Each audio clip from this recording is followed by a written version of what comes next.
We arrived 6 days after it was uncovered, when there were still thousands of corpses on the ground and so on. Well, they didn't let us into the camp itself. The army were there and they were dealing with it.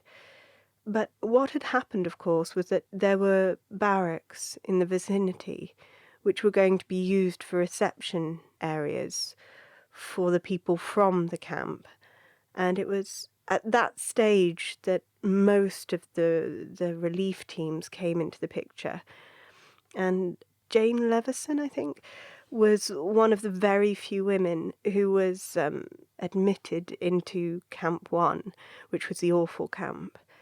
There were 4 camps, really. There was the dreadful hutted camp. Then there were barracks, and hospitals turned into camps as well. It was very difficult to find anything to do to help. When they did open up the barracks into hospitals, then they put relief workers into the hospitals to act really as administrative staff more than anything else. And most of the actual nursing was done by the campers themselves, or eventually by the staff who was admitted from people that had come over, the medical students. I think there were about 200 medical students came over and a lot of Queen Alexandra nurses and so on. But they were in an unfortunate position because they were too well qualified.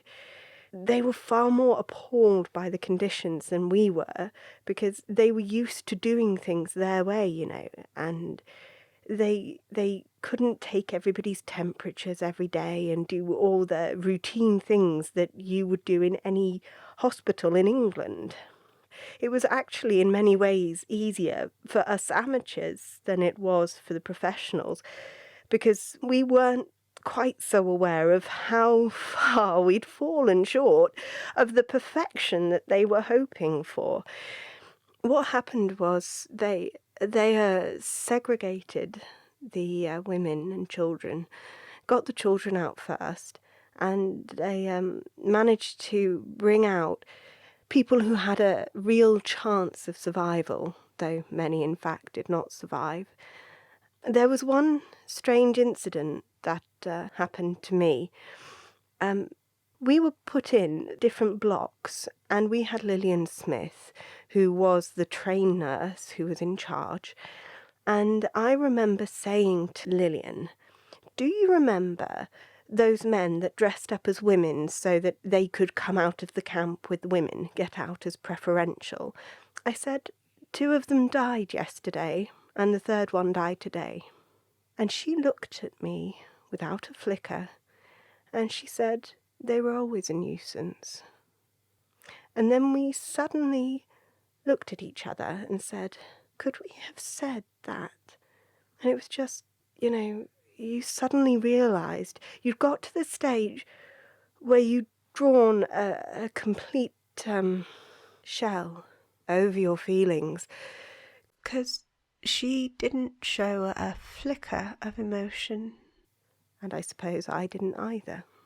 It made you remember what your real calling was to be there, and that one must never forget the human side, even when you haven't got time to do all the things that you would like to have done. I remember when we used to go round and talk to such of the patients as we could communicate with, and I remember a little girl, a teenager, 14 or so, a Dutch girl. I even remember her name. It was Ellie Blanes.